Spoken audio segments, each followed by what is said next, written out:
So please join me on stage, Kristen and Ariana. They both have to leave at 12:30, so we're going to get right down to business. Now, what you guys don't, I don't know, you haven't been here that long either, right, today? No offense. I mean, 15 minutes. Okay, because we've had so many conversations already today that set you guys up so perfectly. I mean, this issue of the larger reasons why there's a health crisis. It's not a health care crisis, it's a health crisis.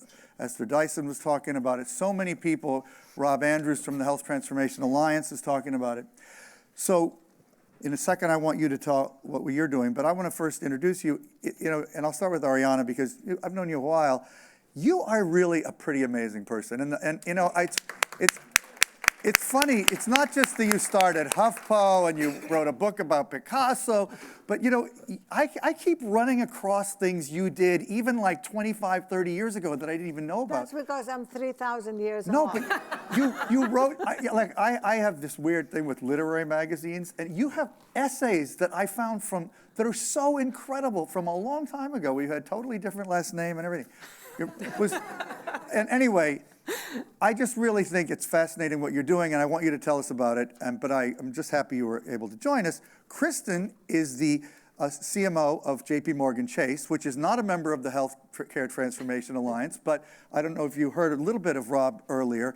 I think you probably have reasons to consider that. I don't know if that's not your area at the bank, but do you call it a bank?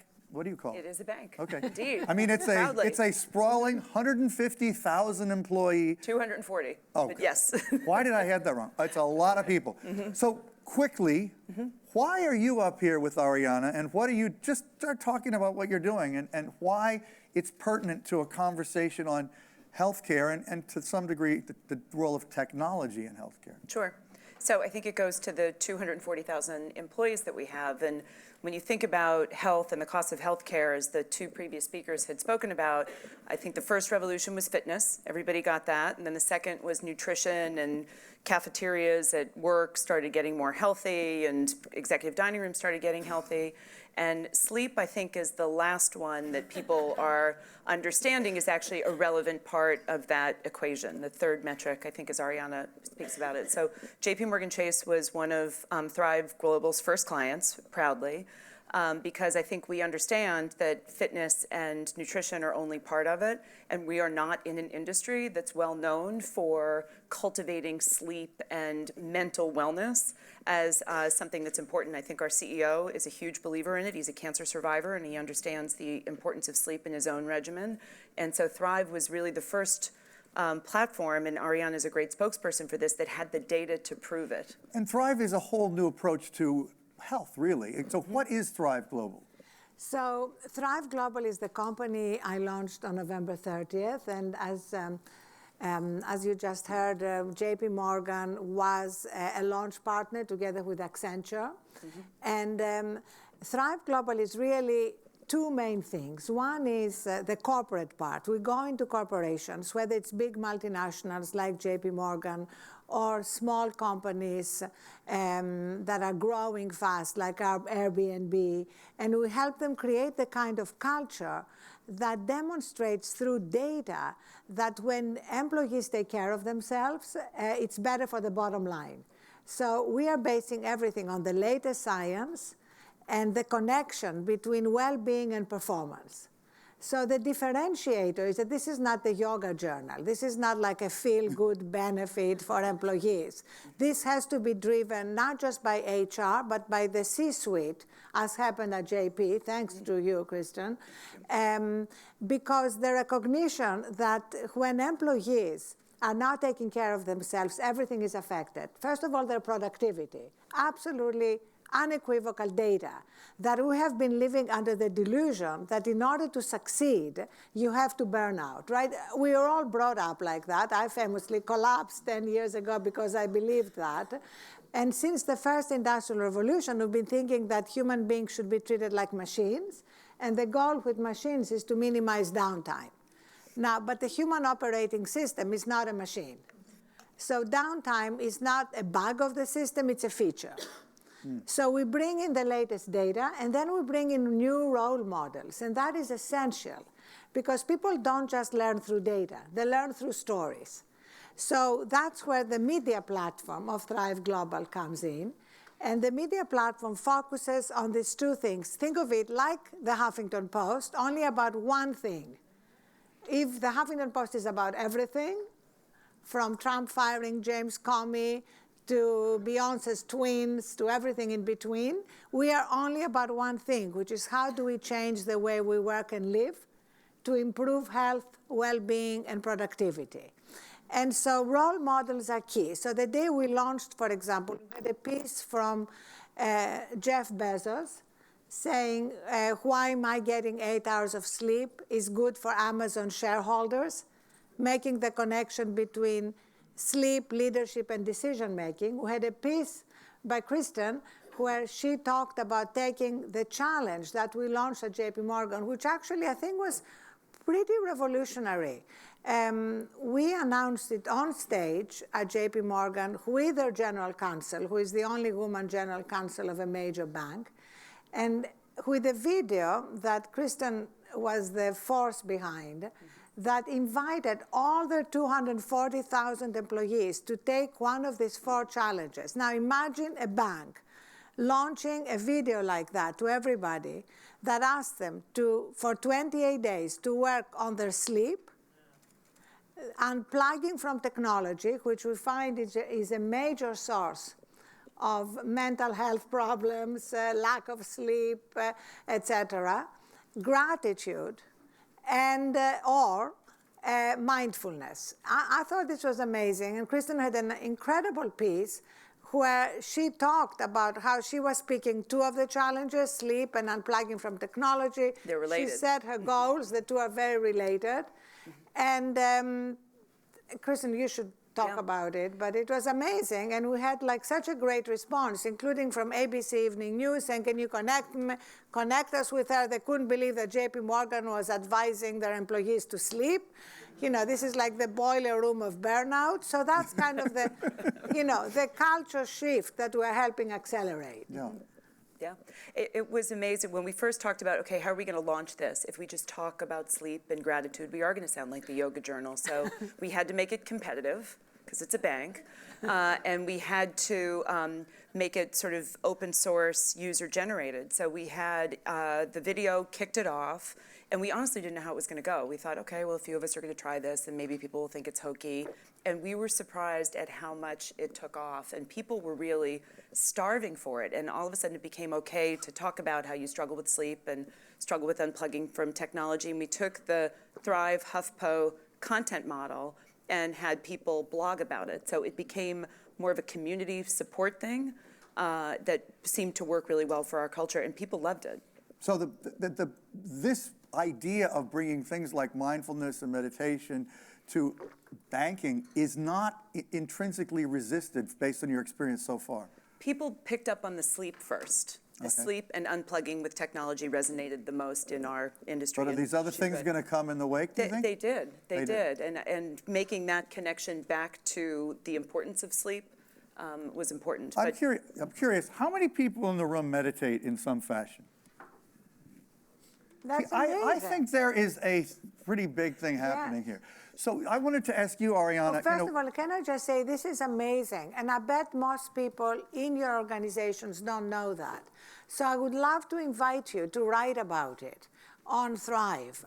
I'll give you my email address so you can get the VIP treatment.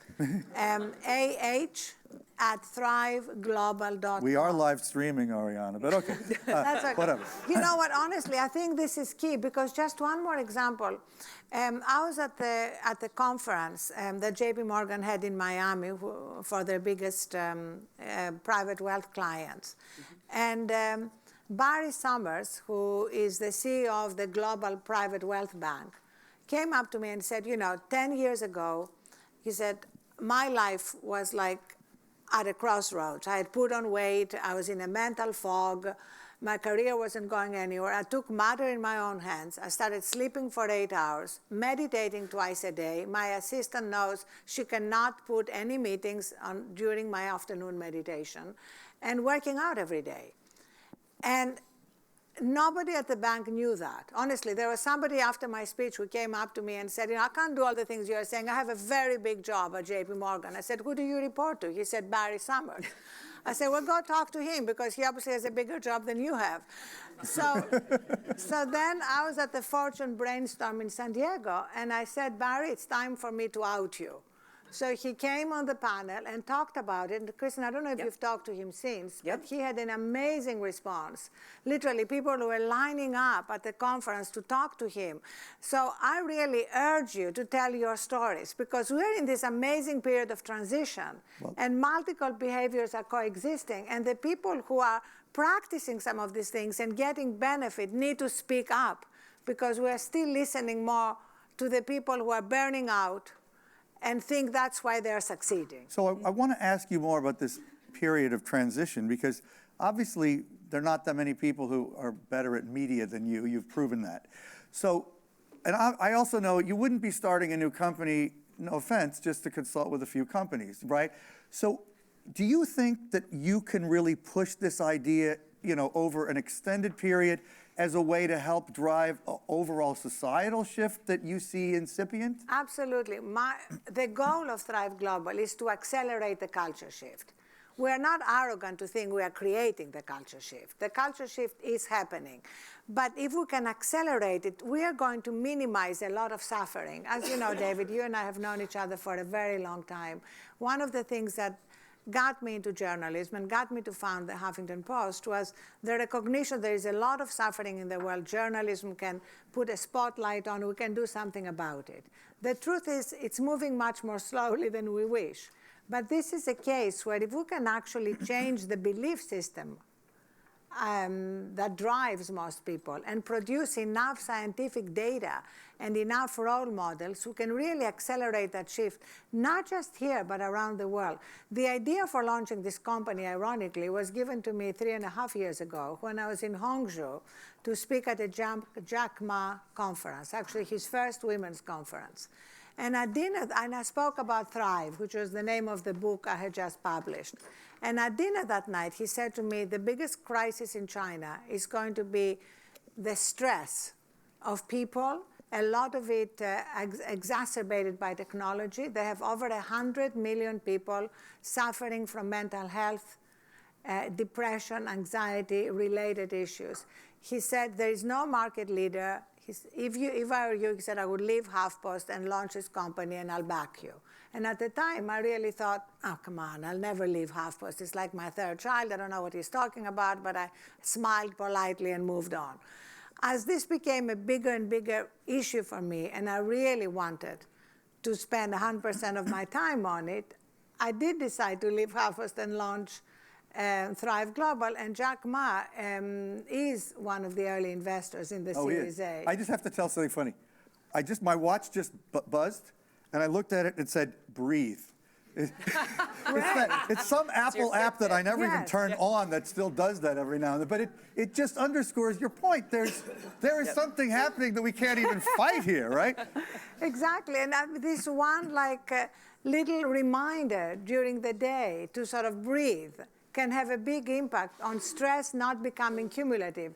You're not going to avoid stress during the day, but if you can have these little pauses that help us course correct, it makes a big difference. Okay, I want to get audience questions and comments, but I got to ask you one thing. And I don't know the answer to this, but you are such a trenchant and passionate writer about politics, right? Are you still doing If you follow me on Twitter, you see that I tweet about politics all the time. But you're not writing the longer pieces? I write about it in the context of resilience. I think there is a connection. So the reason I'm asking is it frustrating because for a long time that was like your thing, was you were like really the politically, and we're in such a strange time.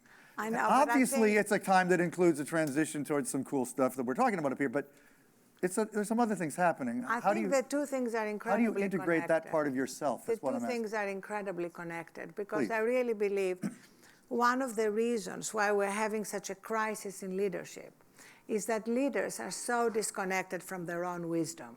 We are all kind of glamorizing data, but I think we are drowning in data and starved for wisdom. So I think the more we can help people, whether they are leaders or voters, reconnect with their own place of wisdom and resilience, the faster it will be for us to change the political realities that are so tragic at the moment.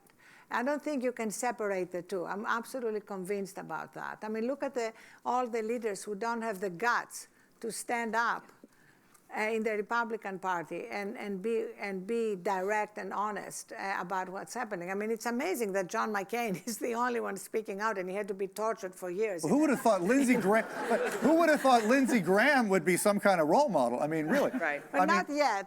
He actually voted not to poison the planet last week. You know, come on. I know, amazing. I mean, that was It's a low really bar. It's a low bar, but 47 Republicans voted to poison the planet. It's true, but this is not a political convention here, but a conference. But okay, I think we should take quick audience interactions. Who wants to say something or ask something? Okay, Bob, and Bob, identify yourself because these people don't know who you are.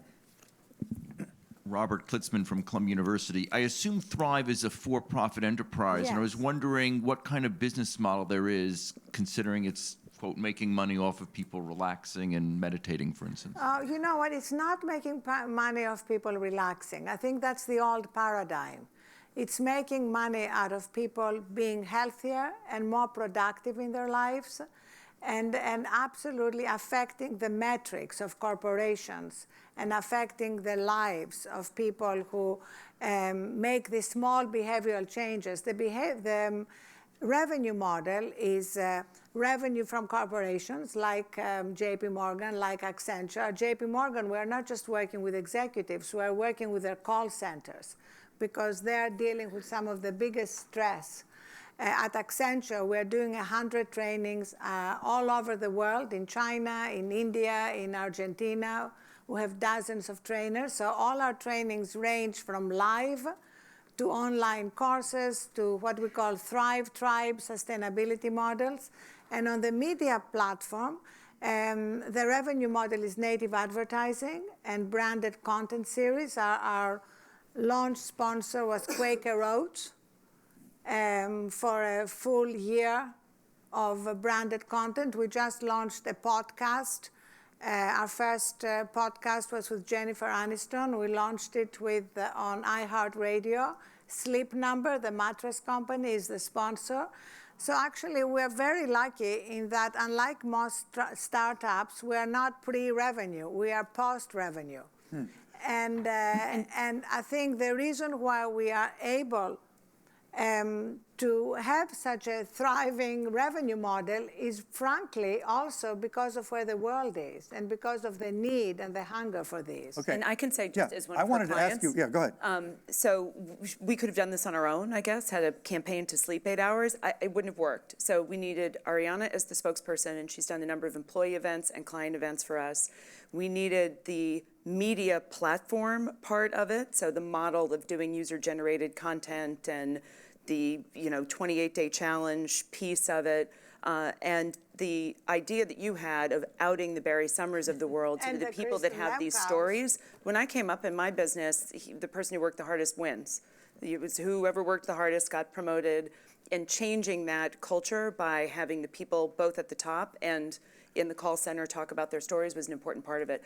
We're going to try to model out a Thrive platform within one call center as a holdout compared to the others, to see if it has a notable impact on attrition, which is a huge financial problem. That leads to the question I was just going to ask you. Do you and Jamie Dimon believe that by doing this, ultimately you'll be able to tie corporate performance metrics to having done it?